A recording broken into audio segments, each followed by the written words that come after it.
یہ دنیا ختم نہیں ہوگی جب تک کہ عرب پر میرے اہل بیت میں سے ایک شخص کی حکومت قائم نہ ہو. اور آپ کو معلوم ہے کہ آج تک عرب پر حضور کے اہل بیت کی کوئی حکومت قائم نہیں ہوئی. اور جب قائم ہوئی بھی تھی حضرت علی کو اگر شمار کیا جائے تو حضرت علی کی بھی حکومت منعقد نہیں ہوئی، پورے عالم اسلام پر ان کی حکومت نہیں تھی، اس لیے کہ شام اور مصر دونوں صوبے جو ہیں انہوں نے ان کی اطاعت قبول نہیں کی تھی. اب 15ویں صدی میں ہم ہیں. اب ایک بات میں کہہ رہا ہوں اور وہ میری ذاتی رائے ہے، گمان اندازہ اس میں مجھ سے اختلاف کرنے کا ہر ایک کو حق ہے. میرے نزدیک 15ویں صدی ہجری اب مجدد کامل الامام المہدی سلسلہ تجدید خلافت کی آخری کڑی کے ظہور کا وقت ہے. اس میں مجھے ایک تو قرآن مجید سے اشارہ ملا ہے، اشارہ ہے، میں اسے تفسیر نہیں کہتا. میرے نزدیک قرآن مجید میں چند آیتیں سورہ مدثر کی اور چند آیتیں سورہ انشقاق کی بڑی عجیب ہے. سورہ مدثر کی آیات میں حضور کی آمد کا نقشہ کھینچا گیا ہے. کلا والقمر واللیل اذ ادبر والصبح اذا اسفر انہا لإحدی الکبر نذیرا للبشر لمن شاء منکم ان یتقدم او یتأخر. نہیں، قسم ہے چاند کی.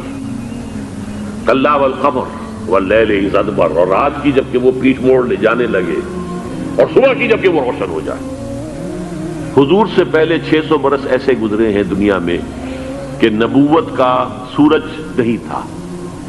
بس چاند جیسے مستعار روشنی چاند کی ہوتی ہے تو سابقہ انبیاء کی مستعار روشنی تو کوئی دنیا میں تھی، دھندلی دھندلی جیسی چاند کی ہوتی ہے، لیکن وہ سورج نہیں تھا. لیکن اب وہ رات ختم ہو رہی ہے، وہ لیل اذ ادبر جا رہی ہے. محمد صلی اللہ علیہ وسلم کا سورج، یہ شمس نبوت و رسالت طلوع ہو گیا. والصبح اذا اسفر انہا لإحدی الکبر. بہت بڑی باتوں میں سے ایک بات ہے جو ہوئی ہے، وہ معمولی واقعہ نہیں ہے. احدی الکبر، یہ تاریخ انسانی کے عظیم ترین واقعات میں سے ہے. بعثت محمدی نذیرا للبشر، پوری نوع انسانی کے لیے نذیر بن کر آئے. یہ تو ہے حضور کا معاملہ. لیکن اب جو معاملہ ہونا ہے دوبارہ، اس لیے کہ خلافت علی منہاج النبوت دوبارہ اب قائم ہوگی انشاءاللہ. حضور کے بعد میں آپ کو بتا چکا ہوں، خلافت راشدہ ختم ہونے کے بعد سے زوال زوال زوال زوال زوال زوال زوال زوال زوال، تھوڑا سا 2.5 سال کا 2 سال کا وقفہ آیا ہے حضرت عمر بن عبدالعزیز کا، ورنہ زوال زوال زوال زوال زوال. اگرچہ اس زوال کو 1000 سال لگے ہیں. یہ عمارت جو محمد نے بنائی تھی ایک دن میں نہیں گر گئی صلی اللہ علیہ وسلم. کھنڈر بتا رہے ہیں عمارت عظیم تھی.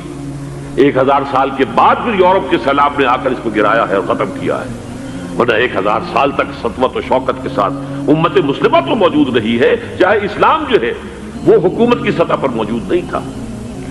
بہرحال اب جو اس کا دور آیا ہے دوبارہ خلافت علی منہاج النبوہ کا دور، اس کا نقشہ سورہ انشقاق میں کھینچا گیا ہے. فلا اقسم بالشفق. اب دیکھیے سورج غروب ہو گیا. حضور کی بعثت کے وقت وہ سورج رسالت طلوع ہوا تھا، اب وہ سورج غروب ہو چکا ہے. سورج کے غروب ہونے کے بعد صرف روشنی رہ جاتی ہے شفق کی، سرخ سی، بس وہی باقی رہ گئی. باقی کیا رہ گیا؟ بدا الاسلام غریبا ویسعود کما بدا فطوبی للغرباء. فلا اقسم بالشفق واللیل وما وسق. رات کی سی تاریکی ہے اور جو کچھ اس نے اپنے اندر جمع کر لیا ہے. والقمر اذا اتسق، اور قسم ہے چاند کی جب کہ وہ بھر جائے.